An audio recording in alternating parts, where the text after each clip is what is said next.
right. Good evening, everyone, and welcome to the 2020 NAACP 5th Congressional District Urban Debate. Tonight's debate will be between Jahana Hayes and Stephen X. Sullivan.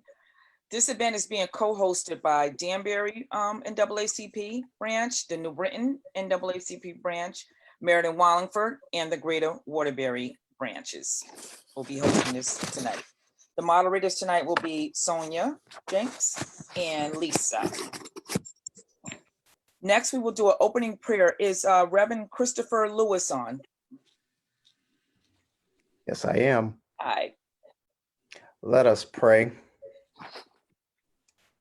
Almighty God, unto whom our hearts are open and all desires are known, and from whom no secrets are hid, would you now cleanse the thoughts of our hearts by the inspiration of thy Holy Spirit, that we may perfectly love thee and worthily magnify thy holy name.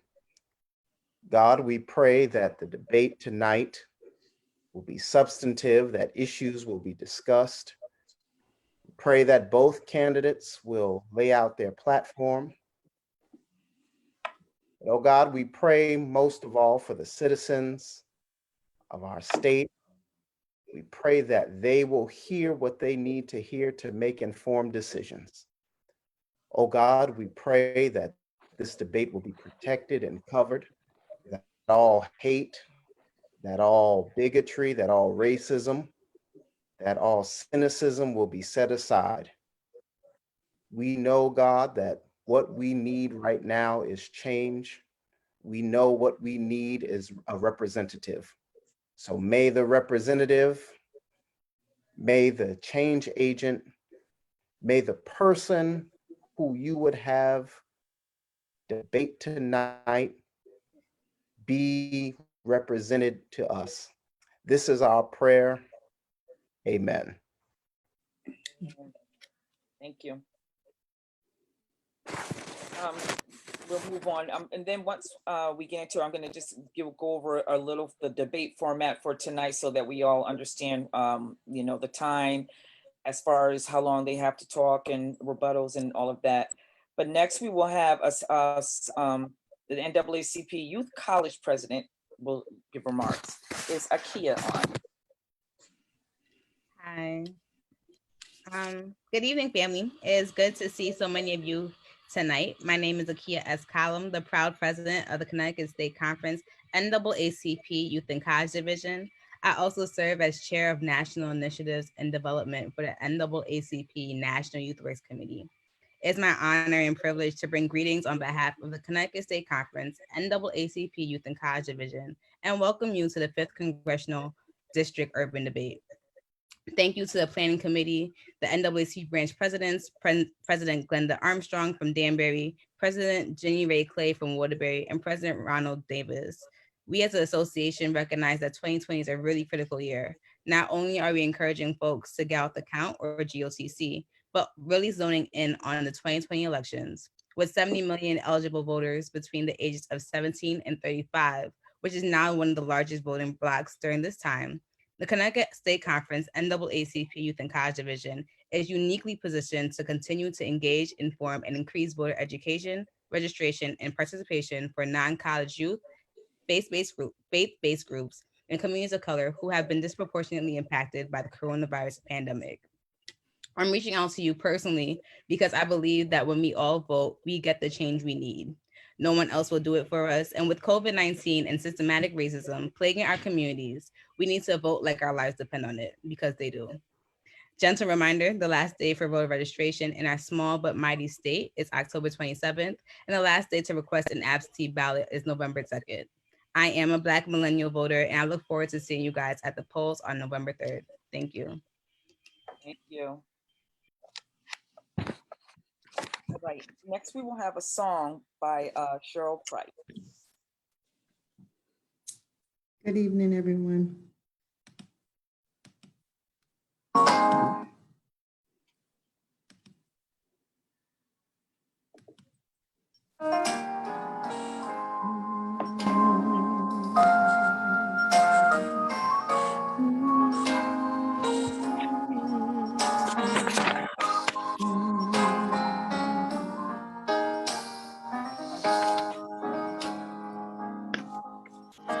lift every voice and sing till earth and heaven ring.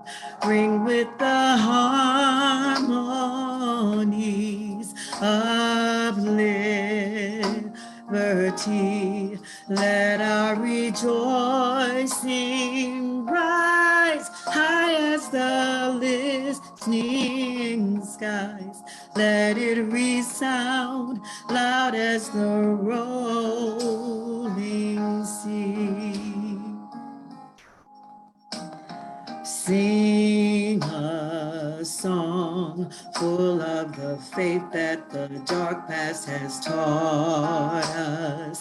Sing a song full of the hope that the presence has brought us. Facing the rising sun of a new day begun. Let us march on till victory is won. Stony the road we trod, bitter the chastening rod, felt in the days when hope unborn had died. Yet with a steady beat have not our weary feet come to the place for which our fathers sighed. We have come over a way that with tears has been watered. We have come treading our path through the blood of the slaughtered. Out from the gloomy past till now we stand at last, where the white gleam of our bright star is cast.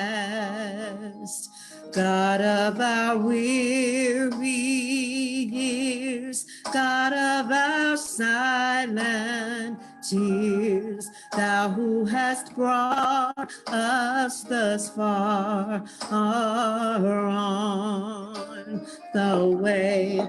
Thou who hast by thy might led us into the light, keep us forever in the path we pray.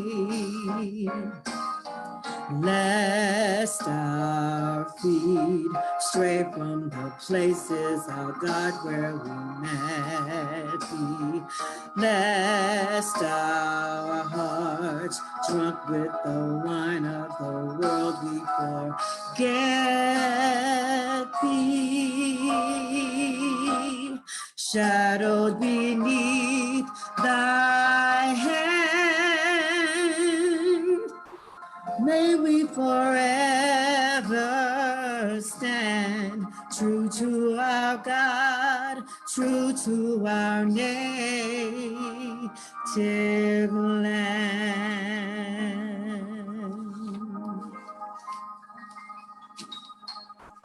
Thank you. Amen. Congratulations, Jahana. Thank you very much. Very nice, very nice. All right, Jenny. Jenny Rick. You're on mute, hon. You're still on mute. Okay, I can't multitask. Thank you, Cheryl. That was absolutely beautiful. And I want to mention that Cheryl comes to us from New Hope Baptist Church in Danbury. Tonight, I'm going to introduce our two moderators for this debate. And our first moderator is Lisa Nkanoki. Lisa is a registered Republican from the city of New Britain. Lisa Nkanoki is the founder of Nkanoki Entertainment Group, LLC, Nkanoki Entertainment Productions, and Live Your Dreams Life Coaching and Family Advocacy. Ms. Nkanoki helps people from all walks of life tap into their dreams and unleash their full potential. Welcome, Lisa, and thank you for joining us tonight. Thank you. I'm also going to introduce Sonia Jelks. Sonia is a registered Democrat from the city of Meriden. Sonia Jelks is a community activist, and a two-term city council member with the city of Meriden. As a member of the Meriden City Council, Sonia currently serves as Deputy Majority Leader, the Chair of Parks, Public Works, Public Utilities, and is the Chair of the Racial Ad Hoc Committees. Sonia, thank you very much for being with us tonight. So what we're going to do next is we're going to give each candidate an opportunity to provide opening statements. And I will ask Congresswoman Jahana Hayes to please open up with your statement. And can the timer tell us how much time we have to do that? 2 minutes, I believe? That is, opening is 5 minutes. Five minutes each? Yes. Okay. Thank you. And I'll be timing you. I'll let you know.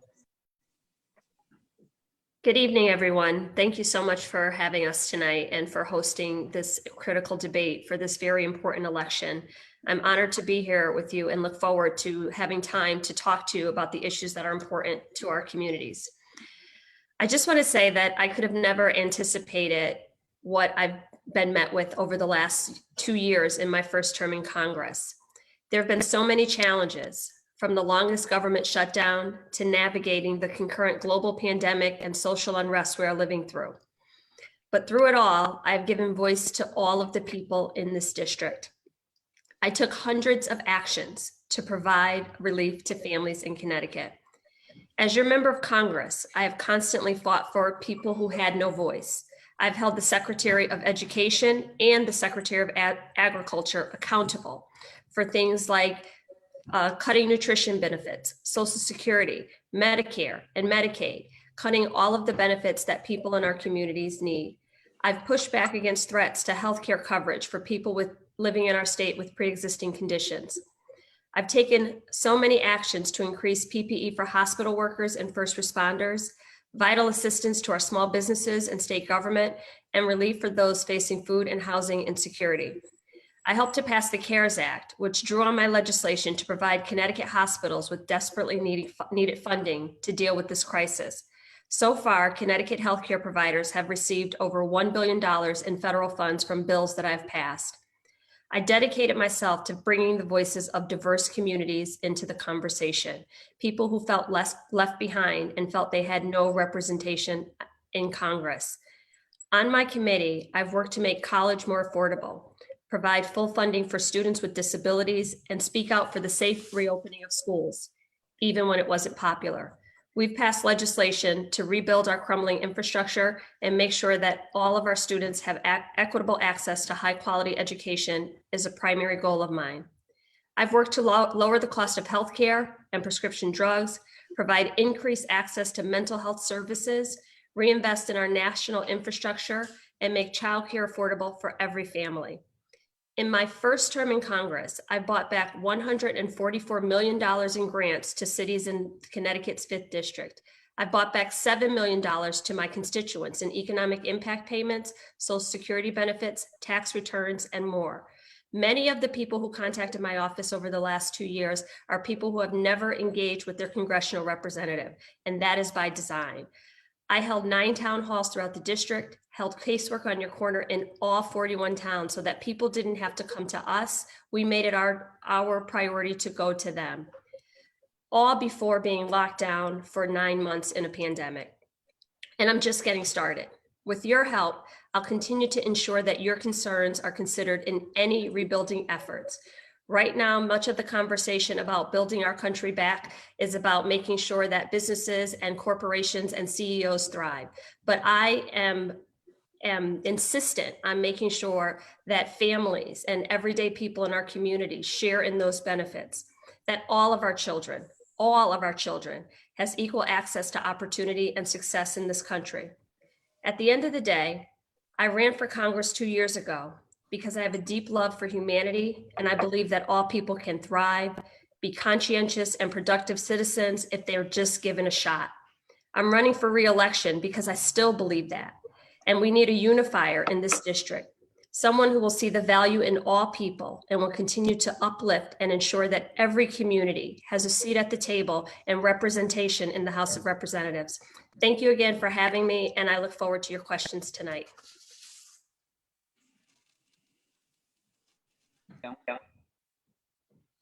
Thank you, Thank you, Congresswoman Hayes. And now we will give the same opportunity to Stephen X. Sullivan.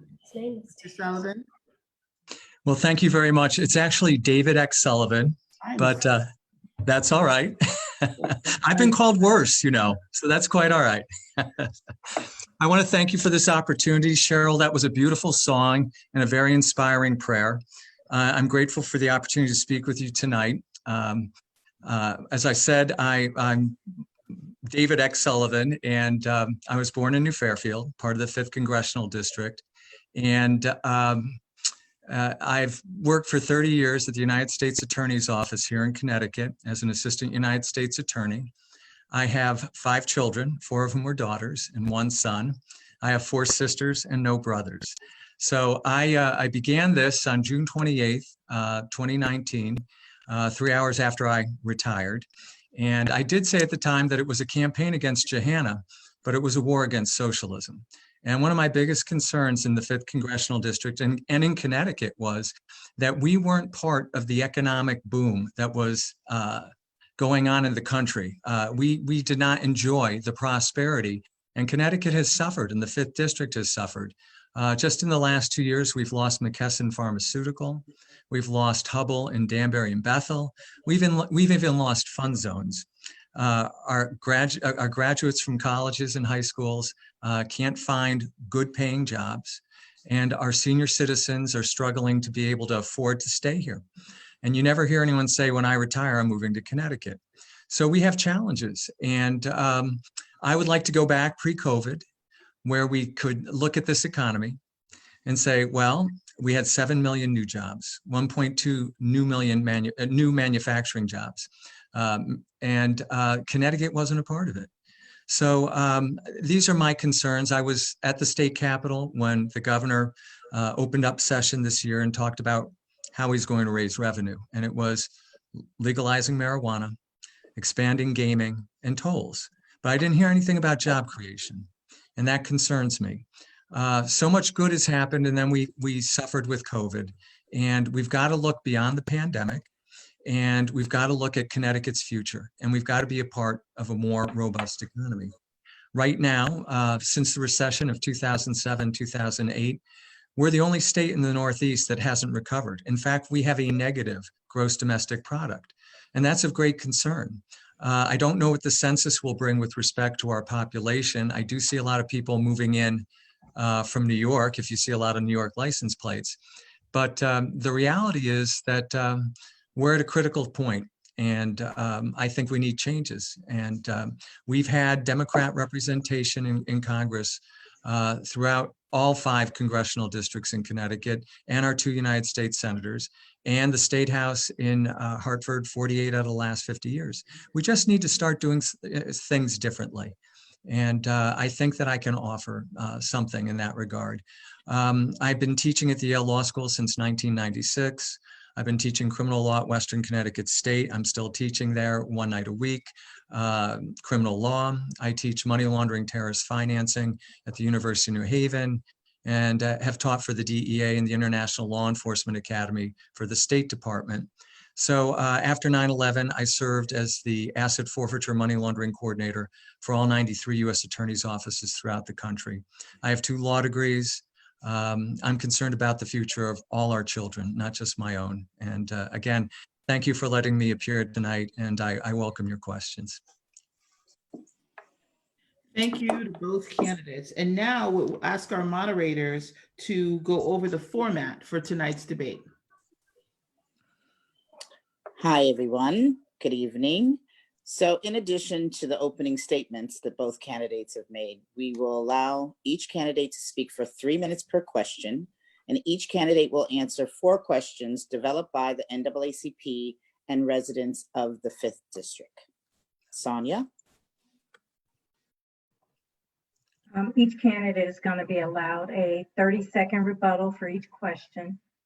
Each candidate will be allowed 5 minutes for your closing statement. So you may want to save some of your good stuff to the end. And if your candidates are ready, I'm actually going to pass to Lisa and let Lisa ask the first question, and then she and I will alternate. And I believe that question will be asked to, starting with Congressman Hayes as a first responder. So candidates, both of you, I want to start with what I feel is the elephant in the room with Congresswoman Hayes this week.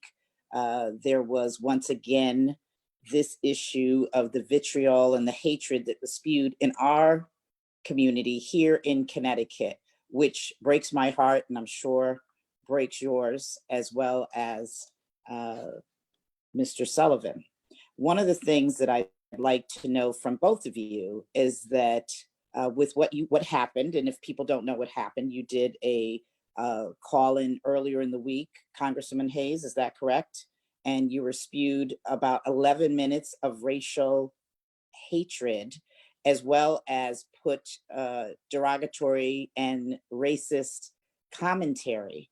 And the fact that you had to endure that, as so many of us have to, and especially in this racial tense climate, I feel that we need to start off with that, only because it would not be right to go on with our questions, knowing that this is made national news and this is right here in our backyard. So the question I have for both of you is actually one to Congresswoman Hayes to speak about that experience, and also for candidate Sullivan, as a former prosecutor, I'm sure that you have something to say about it as well. So I'd like to hear from both of you, starting out on that.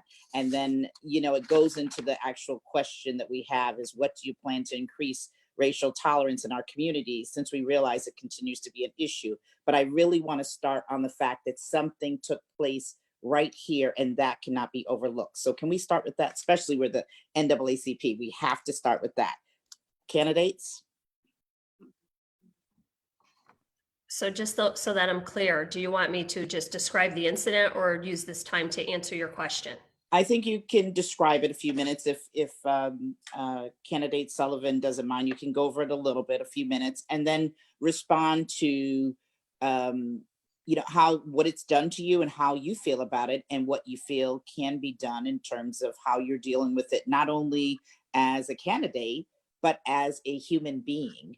And then the same thing for candidate Sullivan. What would he have done in that situation, and what does he want to see done, and what will he suggest specifically about this incident first, and then we move on to other things both of you might have in terms of dealing with racial intolerance. And before you go, just so you both know, I'm going to keep time, so I will be cutting. I don't want to cut you off, but I might be cutting and saying, okay, your time is up. So, but I'm just going to keep time. So go ahead. Thank you. Well, then I'm not going to describe the incident. You can read about it. I'll use this time to answer the question. Okay. But yes, there was an incident that took place in this district a couple days ago, with me being called the N-word over and over on a Zoom call, something that we had to report. But the thing is, this isn't the first time that something like this has happened, and racism does exist in this district. You can't do anything to help to address the problem if you can't even acknowledge it. And we've heard from so many people that this doesn't exist, systemic racism doesn't exist. What can we do moving forward? We can stop blowing dog whistles. My challenger has talked about our suburbs being under attack, or becoming cities like Portland and Chicago. That is code talk, and we all know it. We have to first acknowledge it.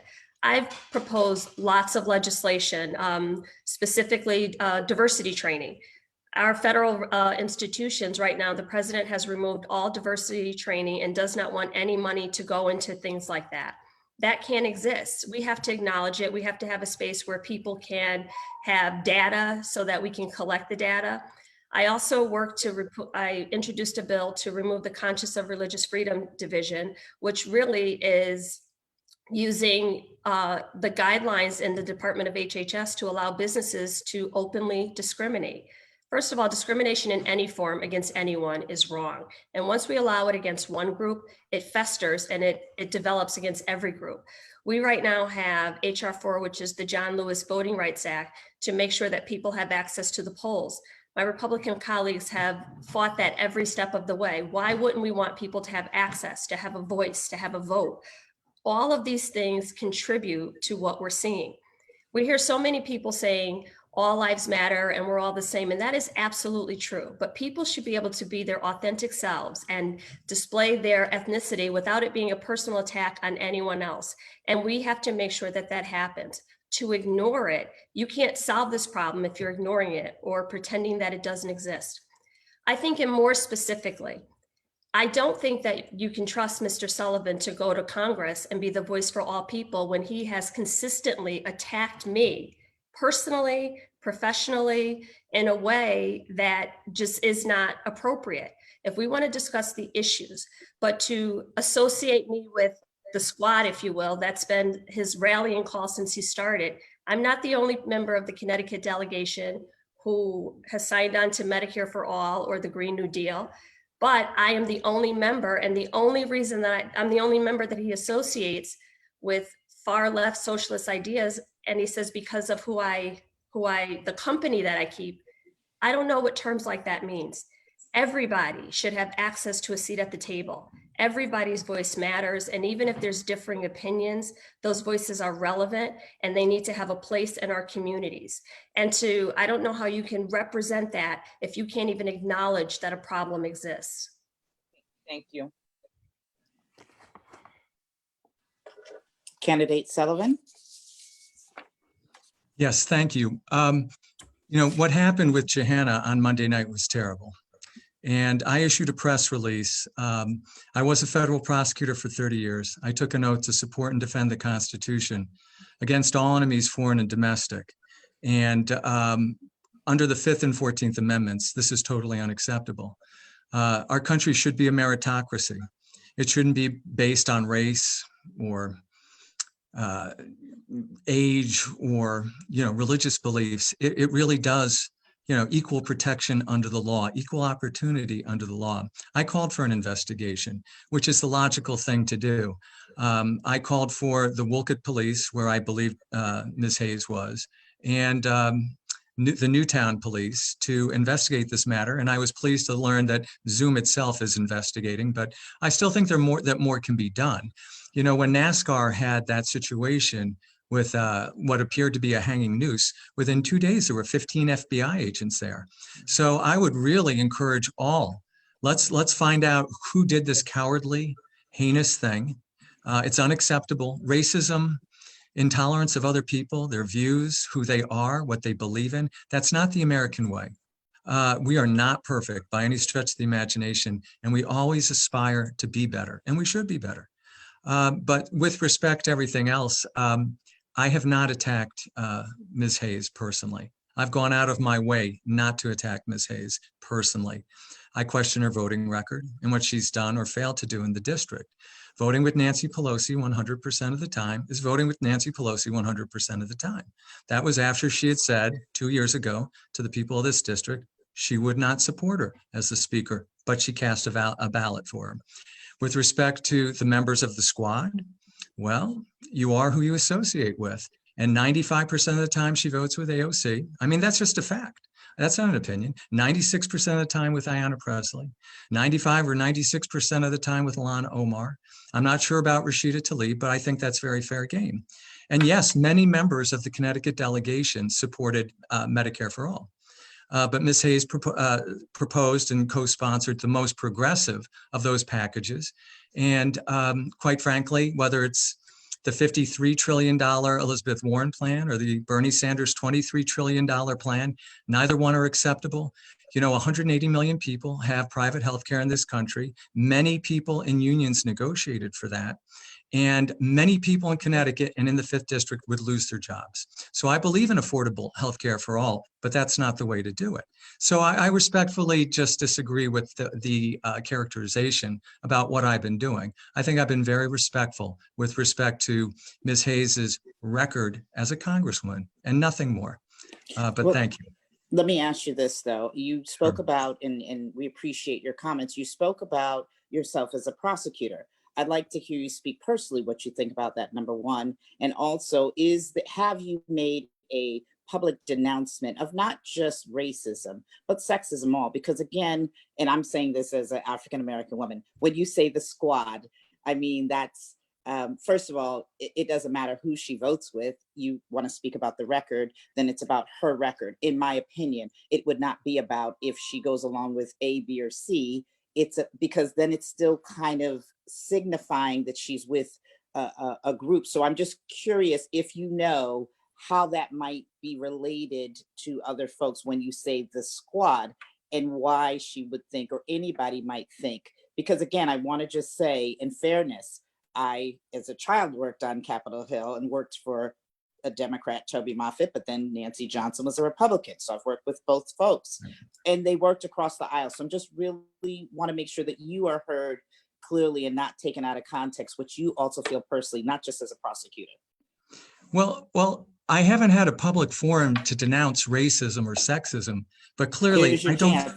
I do. Clearly, I would. I mean, that's like I denounce any violence, criminal activity, discriminating against anyone for any reason other than just letting them live. And in this country, people should be afforded that opportunity. But with respect to the squad, well, the squad offers a very progressive point of view, more so than Nancy Pelosi, the speaker. So I do think that they call themselves the squad, by the way. That's not something that was created by political opponents. They revel in that.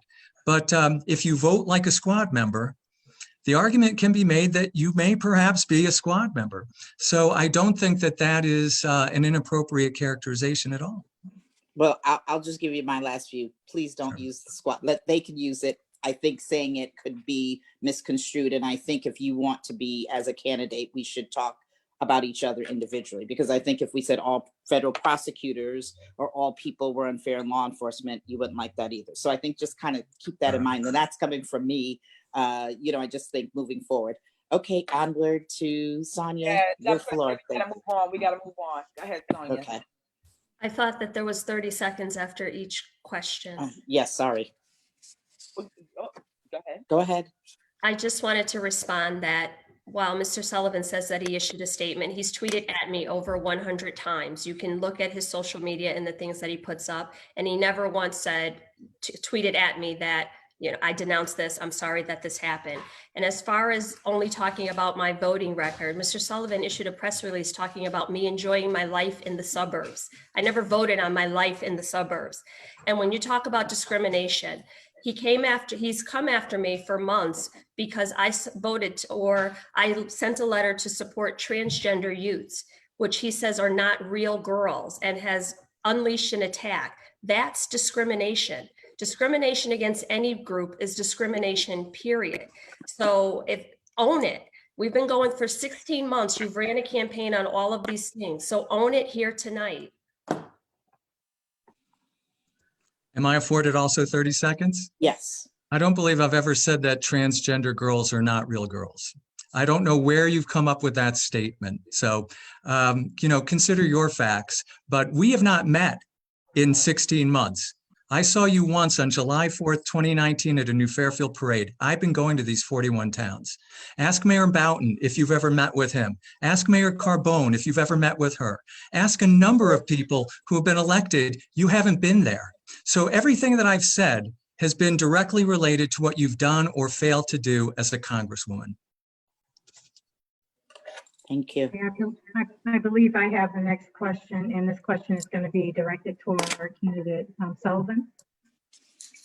Since you mentioned in your opening remarks your concern about the economics of the state of Connecticut, I want to ask you some thoughts about what you think in your role, should you be elected, you would be able to do differently than what's been done to bring economic development success to the state. And specifically, what do you think you can do? Because most of our businesses in the state of Connecticut are small businesses. What do you think that you can do to stimulate and support small businesses particularly in the state of the COVID pandemic. Yes, well, thank you. First and foremost, one of the things that we have to look at is the taxation and affordability in the state of Connecticut. Our taxes are very high. Governor Lamont has already said that after COVID, we're going to be looking at a very large deficit, and it appears that the best way he thinks is to raise taxes again. Joe Biden suggested $4 trillion of additional taxes and a repeal of the tax cuts as they exist. So when they're telling you that middle-class people won't be taxed if they make less than $400,000, that's not true, because by operation of law, if you repeal the tax cuts, the rates go up. If we do that, we will essentially stall the economy for an extended period of time. To bring businesses here, business people make bottom line decisions. And right now they can't afford to function and operate in this state. So many businesses are closing. So many restaurants are closing. So what we have to do, and I've been talking on Zoom meetings with electric vehicle entrepreneurs and corporations. I've been talking with water filtration companies. 16,000 water filtration plants in this country, half of them are failing, and we don't have the means to repair them. And the water in some of our poorest areas is the worst. And we're talking about private-public partnerships where the taxpayers don't have to bear the entire responsibility, because the people in Connecticut simply can't afford more taxes. Okay, thank you. And Congressman Hayes, your response. Can you repeat the question? The question was in regards to businesses and creating economic success in the state. What ideas or what things do you think that we will need to be doing, and what you would do to continue to grow the city? To grow the state, and specifically small businesses and during this time of the COVID pandemic. Absolutely. So after the original CARES Act was passed, we went back because we saw that so many small businesses were cut out of the CARES Act funding. And we changed the language with the second round of PPP funding to make sure that minority, women-owned businesses and small businesses with less than 50 employees were included and had access. We also made sure that minority serving institutions, credit unions, and local community banks were able to hand out those loans, because we saw that so many of the people who were underbanked or did not have those previous banking relationships did not have access. I'd like to see many of those small business loans turned into grants as businesses are trying to get back on their feet. But moving forward, I know that college is not for everyone in this in our country. As a classroom teacher, many of my students who were incredibly talented did not find success in school. So I'd like to see more apprenticeship programs. Actually, we have the National Apprenticeship Act coming up. We voted on legislation to make sure that we are investing in community college so that we can create a 21st century workforce, so that all of these companies that have jobs that they can't fill, we would be graduating people who could fill those jobs, or people who are going into different careers. Precision manufacturing is big in this state. I think that we have a unique opportunity in a post-COVID world where we are trying to have clean energy jobs and the infrastructure, some of the things that have been uncovered in our schools, as we are creating a workforce to hire people so that they have jobs and giving contracts to local businesses. I think that as a Congresswoman, I can fight to bring federal funding back to the state and make sure that it is equitable and it goes all the way down in our communities. And it's not just the largest employers and the people who are making the largest profits, but that, because we know there's a ripple effect. If our small businesses are doing well, then our communities are doing well. So I think that it is threefold, where we create a workforce, we attract business, and then we make it feasible for businesses to stay here. There are going to be a lot of challenges as we emerge from this COVID pandemic, but I think we have to be crystal clear that all of our help and all of our investments won't be to the top 3%, and we make sure that everybody can enjoy the benefits of a thriving business in our community. Thank you. And there is a rebuttal from candidate Sullivan, please. Well, not so much a rebuttal, but a response. I think that what Ms. Hayes said was very commendable. But again, what we have to do is when people enter the workforce, there have to be jobs there and companies there for them to be employed at. And it really comes down to affordability and taxes. So I think it is a combination of many things just like that. Thank you. Lisa, you have the next question? Okay. I'm going to ask. I'd like to just add something. I have, as the congressperson, as I've gone around the district and talked to business owners, I've heard from many of them that we have jobs that we cannot fill. We do not have a workforce to fill these jobs. That was one of the things actually that Mayor Boughton brought up when I met with him in his office with my district director about the jobs in Danbury. We just actually brought 2 grants back to a fuel cell company in Danbury so that these companies can have attract a workforce and hire local people instead of bringing in people from around the country. But I think even looking forward, I'm not looking to go back to where we were before COVID, because many of you know that that was not a situation that our community thrived in. So looking forward, I want to make sure that we have people who are equipped to fill these positions that remain open in our district and open new opportunities for people. Thank you. My apologies for not giving you your quick rebuttal. Now, Lisa, it's your question. So I'm going to skip around a little bit just to make sure we're covering all the key points here. With healthcare being, so key, not just during COVID, and Connecticut has done a wonderful job of reducing the COVID numbers over the first few months of the pandemic. But I put the question to both of you: what do you expect or anticipate there to be a plan, not just for in our state and our district, but what do you all propose moving forward in terms of COVID, healthcare, and especially if the Affordable Care Act gets turned around? Do either one of you have any specific suggestions or a game plan of what to do about healthcare? We have seniors and people that need the healthcare on top of COVID. So what is your suggestion for that? Going to ask you, who did you want to answer that first? For both. Oh, okay. So for both people, but for candidate Sullivan. Oh, is it okay. Candidate Sullivan? You can answer first if you like. Well, thank you. With respect to the Affordable Care Act, it should be very interesting to see what happens with the Supreme Court in the next few weeks. So much has been going on this week with the nomination of Amy Coney Barrett, and she's discussed several times about the severability clauses. The Affordable Care Act is 2,572 pages long. It's really 3 acts combined. And I don't see the Supreme Court invalidating as unconstitutional the entire act. It wouldn't make sense. And the presumption is always that a congressional action, when reviewed by the court, presumptively is valid. What they can do through severability is remove and extract pieces like a Jenga board or puzzle. And the question is, if you remove too many of them, do you in fact have an act?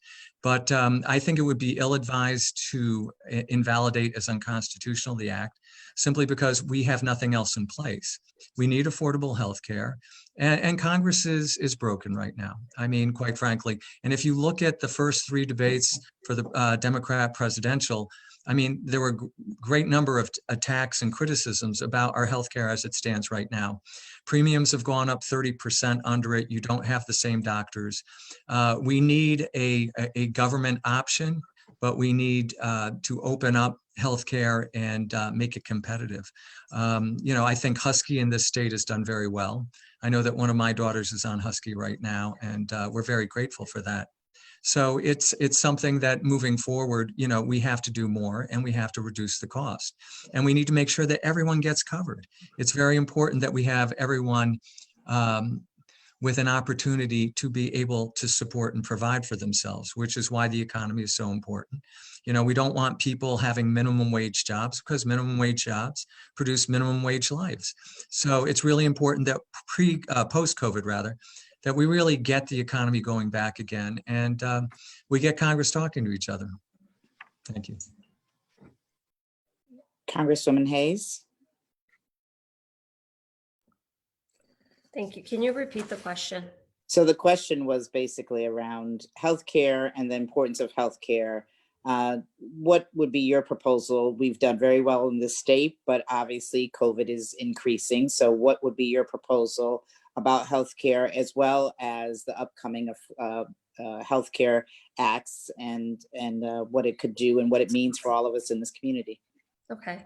So yes, we are in the middle of a global health pandemic, and I think this has revealed so many of the challenges we already knew existed in our healthcare system. The Supreme Court is set to hear a case about the Affordable Care Act, and there are no assurances. This case could actually strike down the entire act. We don't know what will happen. The president has said that he would protect pre-existing conditions through an executive order, but that's not the way it works. In this Congress, I have fought to protect people with pre-existing conditions. In this state, 1 in 2 people have a pre-existing condition. I want to fight to keep the provision that children can stay on their family's insurance until they're age 26. Those are parts of the Affordable Care Act that we need to keep. The fact that everybody knows that there were problems, that affordability was a huge problem.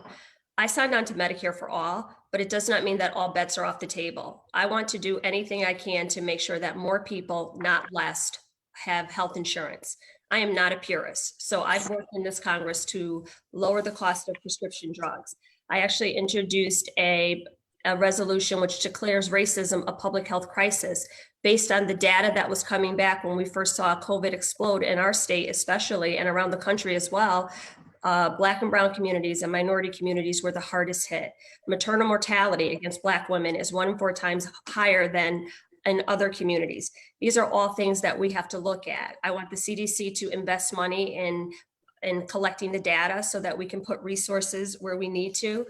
I actually had an amendment that was passed through the House to bring money back to Connecticut to expand our healthcare exchange, to make sure that more people know how to sign up and have access to it. I fought in this Congress, and I will continue for community health centers. So many people have chronic conditions because they don't have access to preventative medicine, telemedicine for our seniors, all kinds of things, lowering the cost of insulin. I have a very personal understanding and a unique understanding of some of the equity and disparity gaps. So what I will do, and what I have done and what I will continue to do, is to make sure that people can have access and affordability to healthcare. Everything we know, the Affordable Care Act is not perfect. Actually, in this Congress, we struck down or repealed the Cadillac tax because that was one of the things that was supposed to go into effect that would have hurt unions. I don't have insurance through the House of Representatives. I have insurance from my husband's job that he worked over 23 years to secure for our family. I would like to see, if people choose to keep their insurance, that they can keep their insurance. But anyone who, as we've seen in the last several months, where people got disconnected from their jobs and then they were disconnected from their insurance, in the United States of America in 2020, this should not be a problem. And when you look at it, you cannot ignore the fact that some communities are hit harder than others. And we once again have to acknowledge that it's happening and work to make any changes that we have to. And I'm willing to do that, not hold out for the perfect package. That is what I want. I want to make sure, once again, that more people, not less, are insured in my district. Thank you. You have a rebuttal? Just a quick response, and I will keep it to 30 seconds. Yes, the president did issue an executive order to cover pre-existing conditions, and I think that's very important. And executive orders are used to enforce the existing laws. The Affordable Care Act is the existing law. So I want people out there to know that they are protected with pre-existing conditions. The other thing is, yes, these communities have been hit very hard. And I think there's another component that we have to consider, and that's the poverty. You know, we want people to have jobs and good paying jobs so that they have the opportunity to have the best of everything that they possibly can afford, including healthcare. And poverty is certainly a problem among many who've been hit by COVID. And COVID has hit the president, it's hit Representative Hayes, it's hit Mayor O'Leary. It doesn't discriminate, but poverty is something that really hurts people, and we need to address that. And that's why we need that economy coming back here to Connecticut as well. I would just like to add, I forgot, it's not just about the Affordable Care Act. Some of the other things that I've worked for and that we're fighting for is expanding Medicare and Medicaid to include vision, hearing, and dental that so many people rely on. Those are all things that if we can keep people healthy, it's a lot cheaper to keep people healthy than to care for them once they have chronic conditions. Thank you both for those responses. So this is the NAACP, and I'm also a city councilor. So I would love to get a question in here that I think that would be a question that I would have in my community. One of the issues that we've been looking at and addressing has been the police accountability and criminal justice system, and how that impacts Black and Brown people. Particularly, the recent protests and uprisings that happened has brought more reflection on these types of issues. I would like to know more about both of your thoughts about how we can continue these discussions to make improvements so that Black and Brown people in our country feel the full citizenship of being Americans and not feel the need to have fear from the criminal justice systems or from our police. So if you both can share your thoughts about how we can continue this work, what things you will look to do to continue to help communities not only have these discussions, but create legislations that would continue to protect people's rights. Please share with us your thoughts and what work you're currently doing. I think I go first on this one. So thank you, Councilwoman. I think that's a great question. And we have seen a rise in social unrest and a distrust in our communities between the people who live here and the police. And we can all agree that both sides have legitimate concerns that everyone can understand. But I truly believe that it's not one or the other. You don't have to choose one side or the other. My husband's been on the police force for over 20 years and has worked in the city where he grew up. I understand the need for police in our community, but I also understand and expect that my Black sons can feel safe and protected in their community, that we need to build those relationships of trust. There is a need for police reform. I was on a meeting a couple days ago with the Naugatuck Valley Council of Governors, the Council of Government, and Mayor O'Leary himself actually said, we need to have some reform. The fact that people are trying to say everything is perfect, departments are saying we've done all these things. We get it. People have done lots of things, but there's still more work to be done. And I think I'm uniquely qualified to bridge that gap. Some of the work one of the most major pieces of legislation that we passed in the United States Congress is the George Floyd Justice and Policing Act, which calls for transparency, accountability, and reform. It gives grants to departments. It requires that federal agents have body cameras. It creates a registry and a standard for policing practices. But the other thing it does, and this broke my heart, outside of banning no-knock warrants, it makes lynching a federal crime. It took till 2020 for us to decide that lynching would be a federal crime. That has been voted down over 300 times in Congress. To say that we don't have any work to do means that you're not paying attention. So I would bridge those gaps, build relationships in the community, bring people to the table. I think that our communities for far too long have just been policed and everything is about security. Connecticut has the 6th highest incarceration rate, which means that we are not taking remediation. We are not pursuing other actions. Everything is met with force. That's not every officer, that's not every department, but we need some diversity training. We need to bring in members of our community, should be on our police forces, patrolling in our communities, building those relationships, having community police officers, having a citizens commission, all of those things that invite the residents into the conversation and rebuilds the trust that is so incredibly broken. I'm not asking people to choose a side. One of the candidates on this panel is asking people, do you stand with law and order and the police, or do you stand with social unrest? I don't think anybody here, those are binary choices. Everybody here wants to be safe. They want their neighbors to be safe, but they also, and they want their police to go to work and be protected and safe as well. But those two things have to exist together. It's not one or the other. And it is so incredibly frustrating to me that that is presented as a binary choice, that either you stand with the police or you stand with the Black community, because the Black community also stands with the police, but they want to be policed equitably and justly, and make sure that the children are safe. Thank you, Congresswoman Hayes. Candidate Sullivan, your response. Yes, thank you. A binary choice went from standing with the police or social unrest to standing with the police or the Black community. And I can't believe, and I don't believe that Ms. Hayes is speaking about me.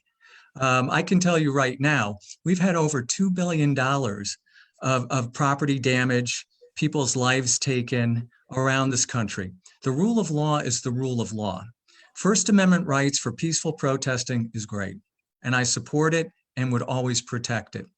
With respect to the police, I'm not sure what lynching has to do with the police, but lynching is wrong and should be against the law in the states and federally. So let's just separate that. The third thing is incarceration, the sixth highest in Connecticut being the sixth highest, has nothing to do with the police officers. Those are state judges that sentence individuals who've been convicted of a crime. All the police do are arrest people based upon probable cause. Now, with respect to the police, I stand with the police.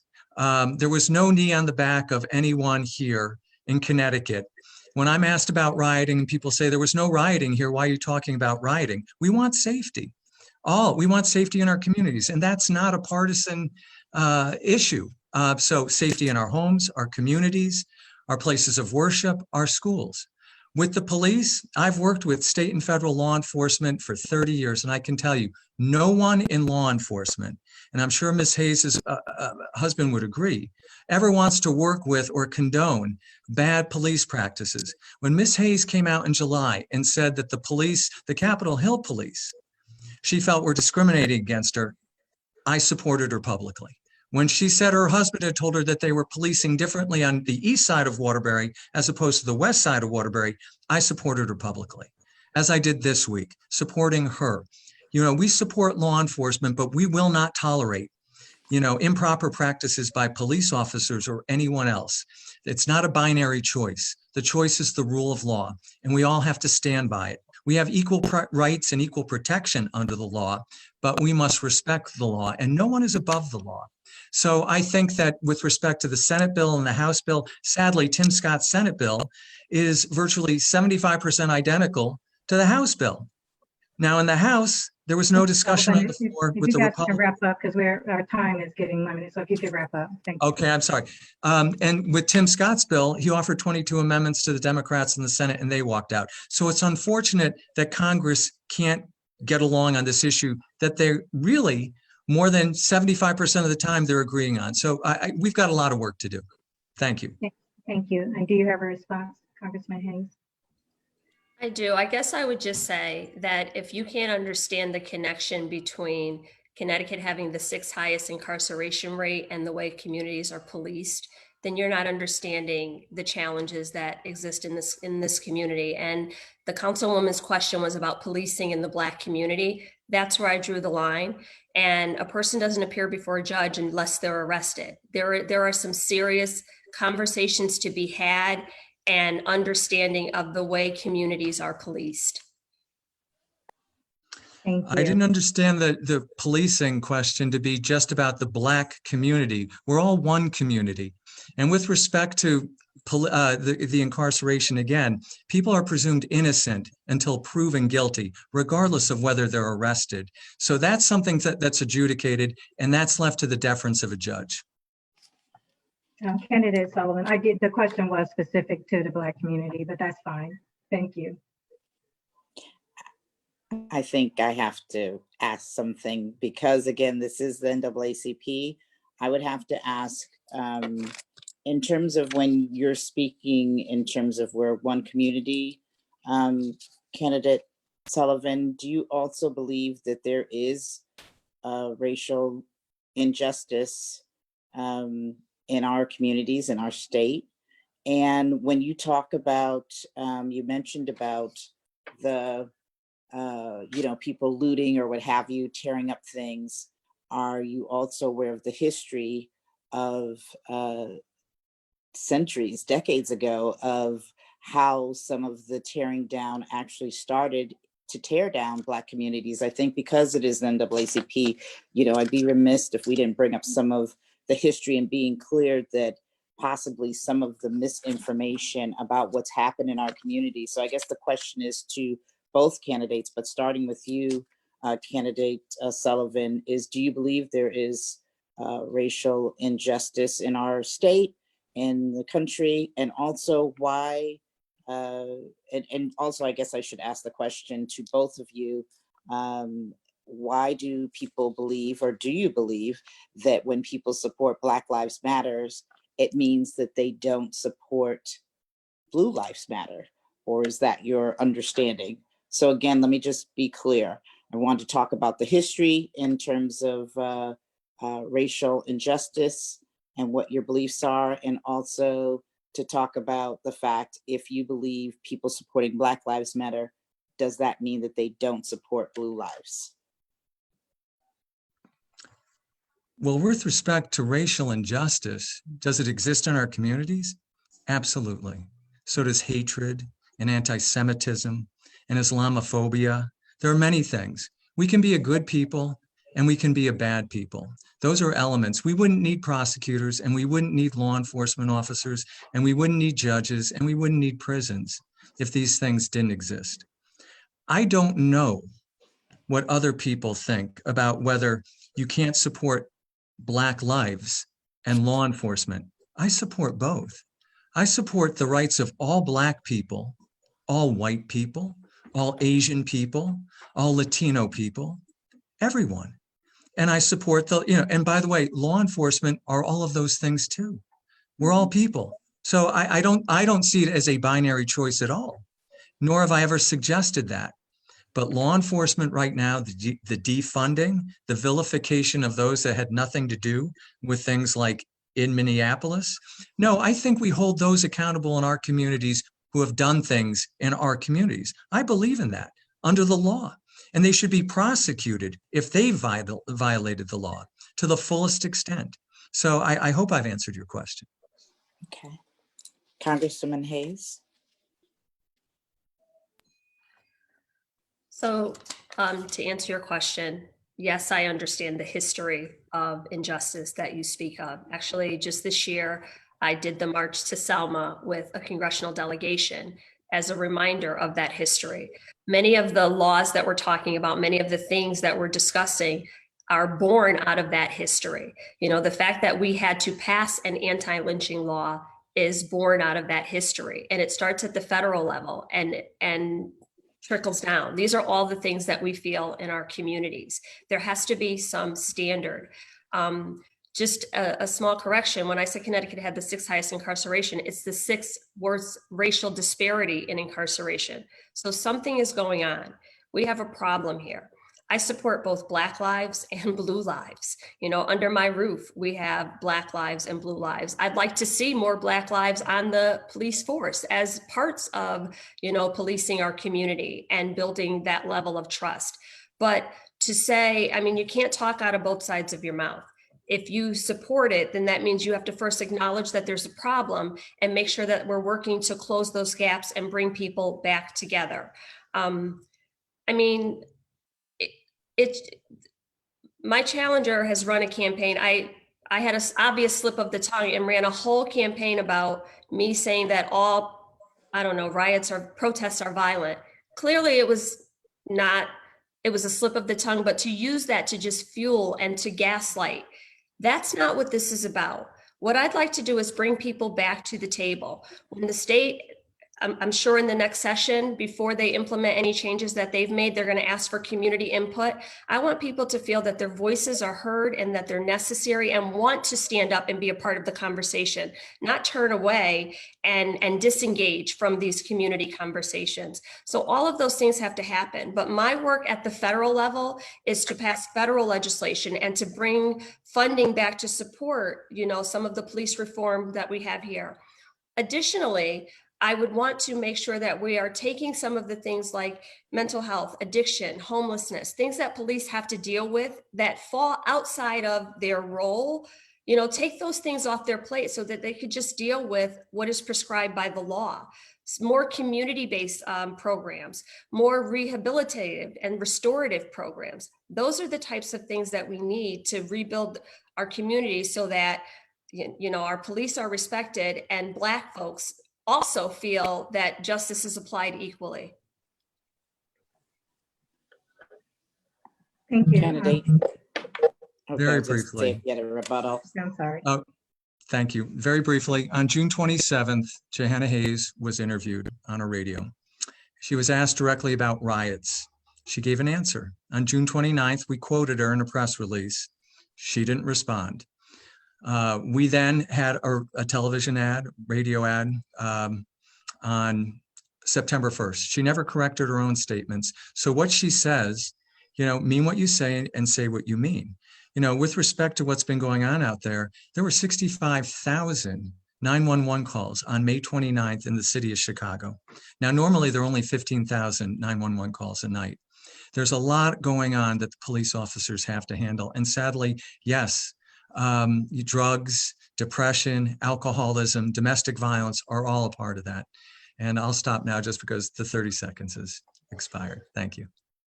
Thank you so much for staying with the time. Yes, I would like to respond to that. To Mr. Sullivan's point that he sent out a MailChimp post on June 22nd. I don't follow you on social media, so I don't know where I was supposed to respond to. The first time I was asked that question by a reporter, I absolutely answered it. But I am not running as the representative for the city of Chicago. I am the representative for Connecticut's 5th Congressional District. So I am focused on your needs and what is happening in our community and making sure that your voices are heard. Thank you both. Where I'd like to go next is it does still stay within this realm of talking about what we're looking to do to prevent these interactions with police. And most of the ways in which we as a community have looked at helping our youth not have interactions with police is through education.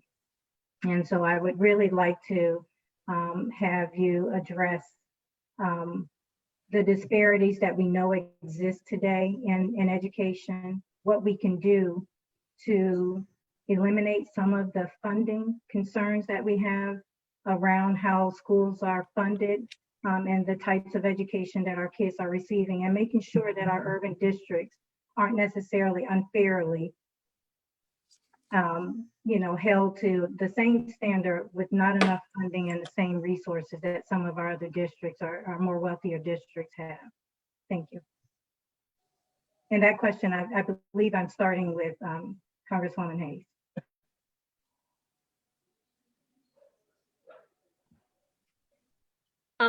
So I sit on the Committee of Education and Labor, and this has been my passion. On this committee, what I can assure you that I've sat gavel to gavel on every hearing because I want to make sure that I bring my experience and the voices of this district to the table. My first thing that I would like to do is to really work towards fully funding IDEA, which is the Individuals with Disabilities in Education Act. Most districts, that is the biggest expense in education and what they have to take care of first. We passed the College Affordability Act and a $100 billion school infrastructure bill to make sure that we rebuild our crumbling infrastructures.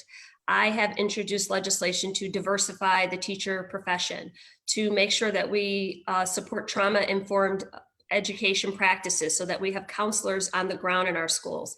I sponsored legislation, a Pell Grant Restoration Act, so that people who have a criminal record can get Pell Grants to go back to school. I mean, there's so many different things. We've had hearings on discrimination or discriminatory practices in our school.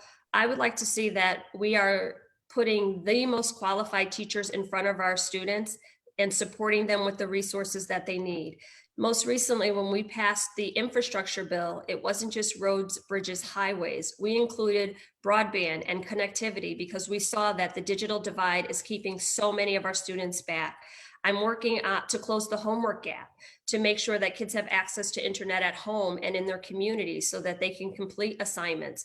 But I also would like to see social and emotional learning and arts and humanities thrive in our school. So many of our kids in our Black and brown communities, their curriculum is not expanded to include theaters and museums and all of those experiences that make kids well-rounded. And every time a district has to cut, those are the first things that are cut. I'm fighting to make sure that our libraries and our after-school and community programs are intact. And just in closing, I would say, even before the next Congress, I'm pushing my committee to invest funding in summer school and after-school programs so that by the time we get a vaccine, by spring or summer, that kids can go to school straight through, so that we can close some of the gap and the divide that has been opened and that has been presented by this pandemic. But I have been tireless working. I've worked to make sure that school kids can have free and reduced lunch through this pandemic, and their parents don't have to keep recertifying in the middle of a pandemic. I look at education through every lens and how it affects every community. And my number one goal is to close the gap, the opportunity gap, because Connecticut and Connecticut's 5th district specifically has one of the largest equity gaps in education in the country. Thank you. Candidate Sullivan, please, your response. Yes, thank you. With COVID going on right now, I think what we've really learned is that distance learning doesn't work. And it doesn't work in particular with those with disabilities and those in our poorest communities. And we've seen that in the school systems in Waterbury and really everywhere. I'm doing distance learning right now for a class for Western Connecticut State University. And I can tell you, it's just not the same, and they don't get the same benefits of in-classroom learning. But, our students in these poorer areas and with disabilities, they need the structure, they need meals. They're isolated, they're not logging on in so many instances or having difficulty. They may be in one-parent situations and who have to go out and work. And so they have no structure, so they're lagging behind. So I do applaud Governor Lamont for opening the schools using practical precautions. I have a 3rd grader and a 5th grader right now in public schools that are going full-time. And we can't afford our students to lag behind during this pandemic. I'm concerned about our literacy rates. I'm concerned about basic math. I have seen students struggle with literacy at the college level, and that is a concern. And, all the things that Ms. Hayes talked about are wonderful as far as what an enriched and enhanced program. If we can afford it, I say that's great. But the realities are, I don't think we can. So I would like money to follow a student. So many schools are difficult, and when you have a child that truly wants to learn, but his parents cannot afford to be in going to a private school. Thank God we have magnet schools and charter schools like we do in Waterbury. And it's very important that we give children that truly who want to learn the opportunity to get the best education they can. And for those that are slow starters with respect to intellectual curiosity, that we generate that intellectual curiosity so that they can have a practical and meaningful life and get out in many instances of poverty by finding jobs and engaging in the workforce. So it's very important. And right now it's just so critical that we keep our students engaged. Thank you. And your response, Congresswoman Hayes? I would just say that your budget defines your values. I mean, we could afford a $1.5 billion retroactive tax cut to some of our wealthiest Americans during a pandemic. I think we can find the money to make sure that kids have what they need in schools. And just to follow up, I forgot to mention as part of your question, what can we do? In the HEROES Act, we had provisions for state and local funding so that school districts would not have to lay people off, and we could make sure that the faculty and staff was there, the lunch ladies, the bus drivers, the librarians. And also, everybody wants schools to open, but that needs to be done safely. Teachers shouldn't have to worry about going into buildings where they don't feel protected, they don't feel safe. And this is why I think making sure we make up the time throughout the entire year instead of rushing our kids back into situations that we see schools are opening for 2 days and closing for 2 weeks. Let's get safe and healthy first before we put our kids and our educators in those kind of situations. Thank you. And is there a response? Just briefly, yes, the HEROES Act was $3 trillion. The original CARES Act was $2.2 trillion. And the reality of it was Nancy Pelosi walked that through the House and it was dead on arrival in the Senate. And we can't afford to borrow money from China, and we can't afford to have our children's grandchildren paying these exorbitant prices. So, the reality is we have to recognize what our limitations truly are. Thank you. I believe we are getting close to time, and so I'm not sure.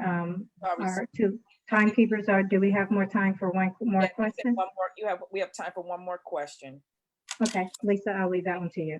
Okay, I would think most people, especially with COVID and just in general, are looking to hear both of your plans about jobs, good paying jobs. How do we get our families in our community in particular to have good paying jobs that will allow them and afford them to be able to do what we all call the American dream, which befalls so many people can't ever reach that without working 2 and 3 jobs and being the frontline workers not making. So what is your suggestion, or what is your plan for increasing wages and helping to ensure that our families have the wages that are needed to get to the next level? Congresswoman Hayes, you want to start with that question? Well, in fairness to no, Congresswoman, go ahead. unless she'd like to go, I think she went first last time. It's up to her. No, that's fine. Go ahead. Okay. Go ahead. Well, thank you.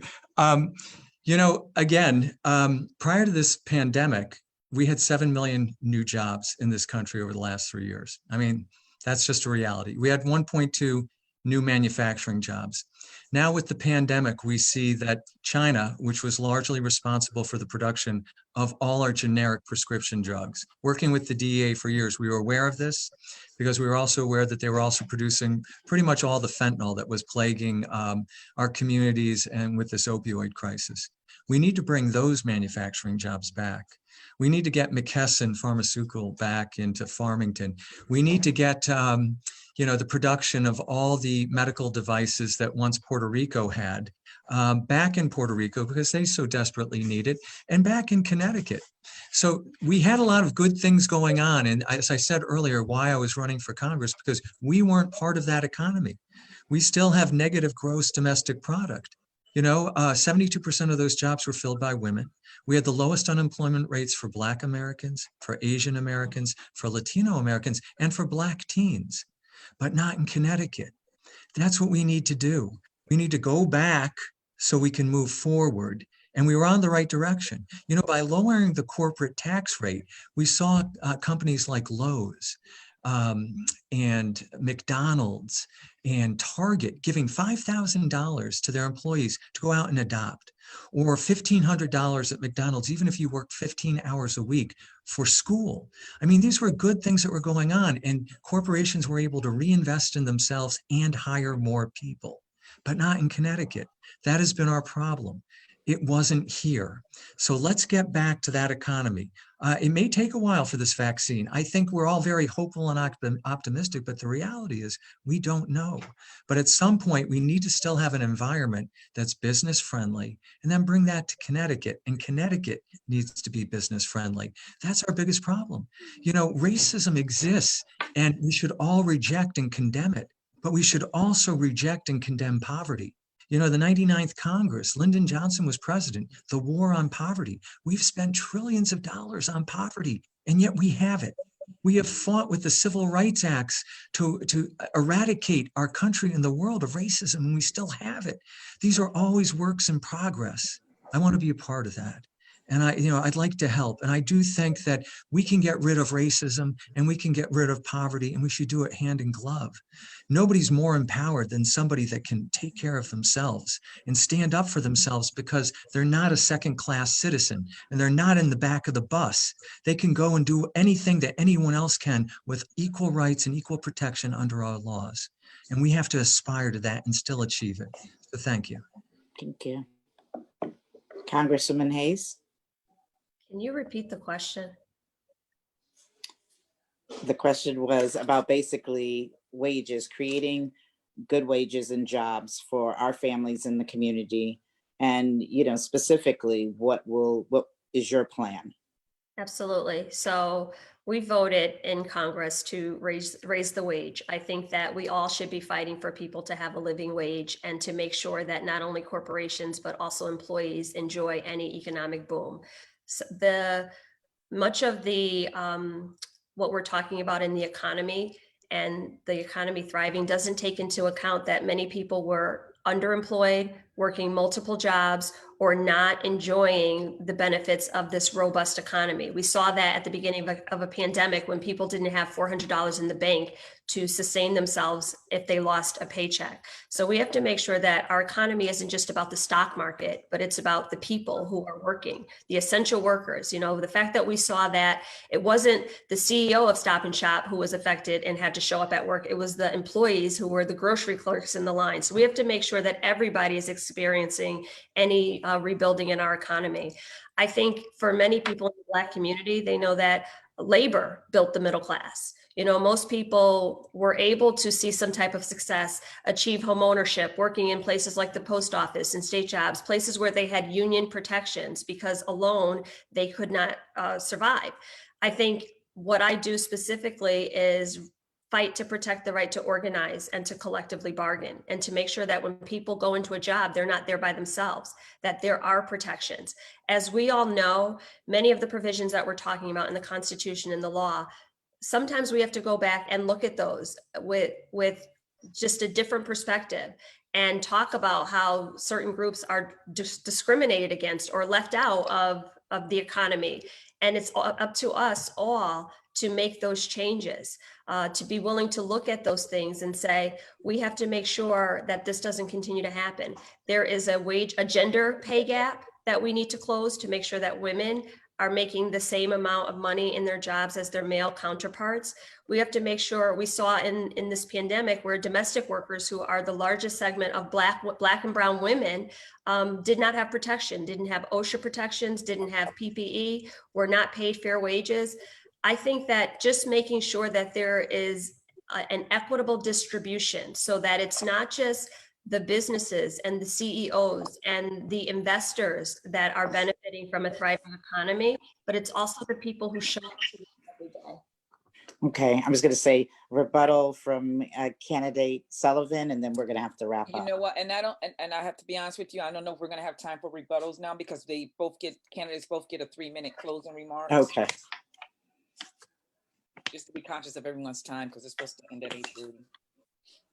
Well, I think what we want to do now, since we have hit the time and we want to be conscious of everyone's time, is to thank you both for your time and your attention. As a voting member of the 5th District, I'm highly engaged in participating in this, and I'm honored to be a part of the discussion tonight. You guys both will have a 2-minute closing. So if you can prepare yourselves for that, we'll allow you to go.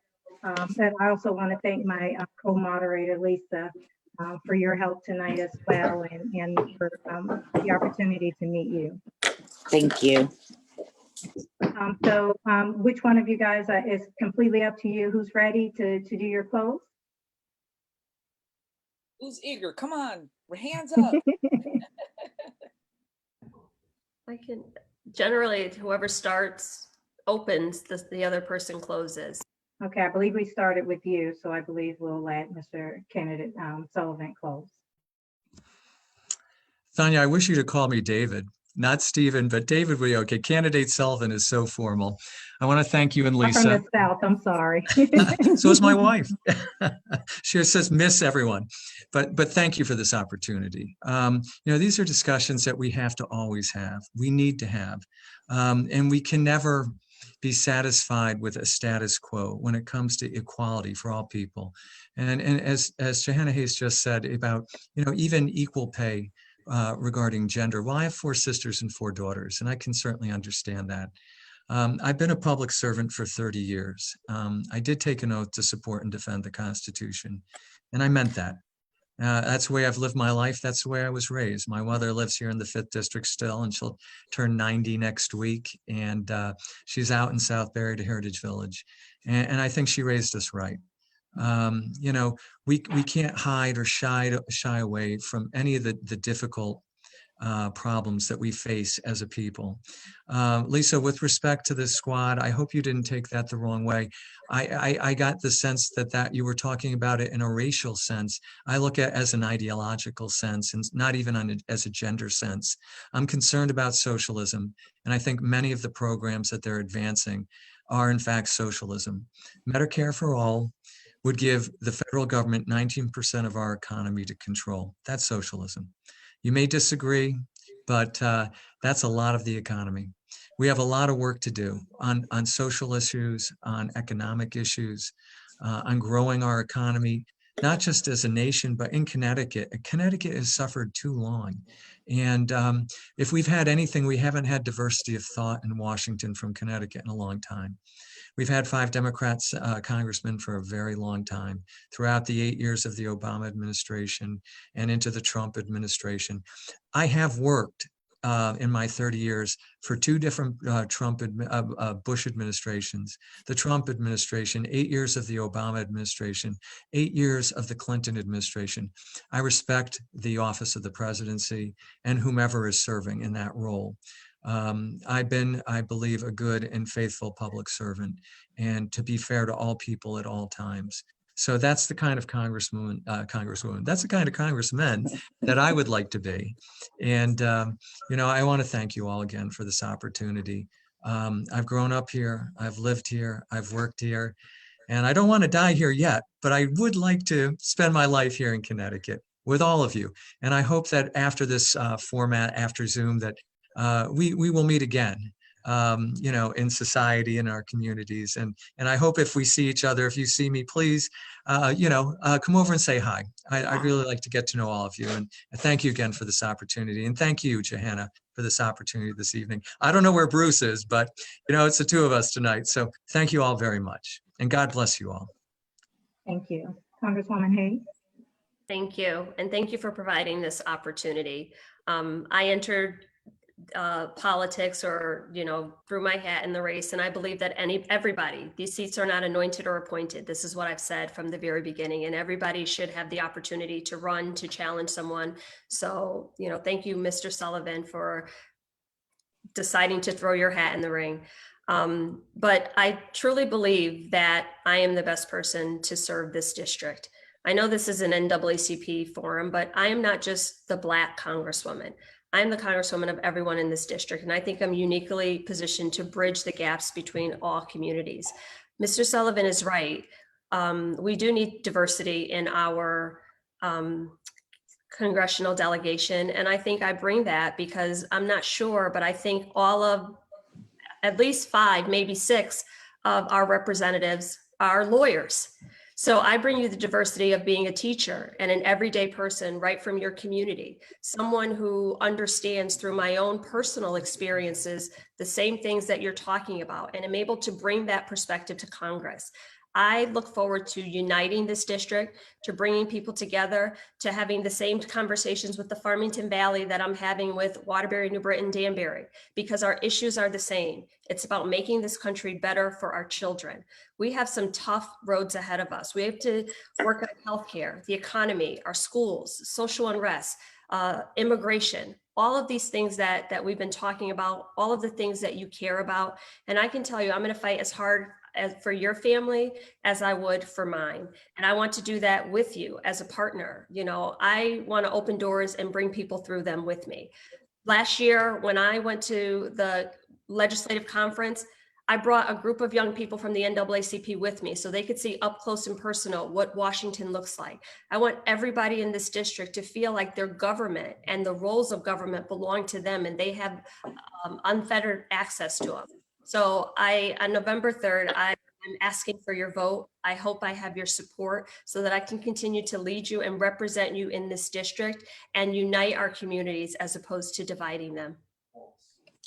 I'd just like to say thank you to both of you. And it was an honor also to serve as your co-moderator along with Sonia. Thank you so much.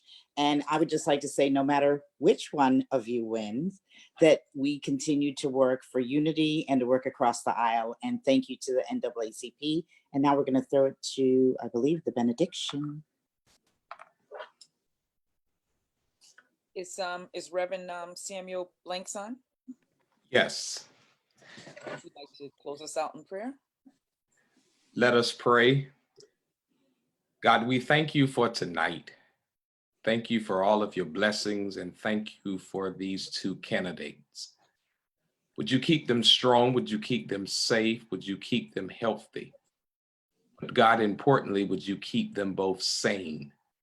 Even in a senseless world that we appear to live in, we pray that you would remind each of them that you are the center. So God, it is now unto him that is able, which is you, to keep them both from falling and to present them faultless in your presence with exceeding joy, because you are the only wise God who gives us both dominion and power, both now, henceforth, and forevermore. Amen. Amen. And thank you. Jenny Ray. Did we lose you? No, you didn't. I'm still All here. right, there you go. You're on. Can you hear me now? Yep. Okay. I want to thank everyone that joined us tonight for this great debate. I want to thank you, Reverend Lewis, for the closing prayer. And I want to remind everyone that this election has got to be one of the most important elections of our lifetime. And I pray that you will all exercise your right to vote. It is your right. And we need you to get out there and to vote and to encourage your family and friends. On behalf of the Meriden Wallingford, the Danbury, the New Britain, and the Greater Waterbury NAACP, we thank you and good night. Good night. Thanks, everyone. Good night, everyone. Good night, everyone.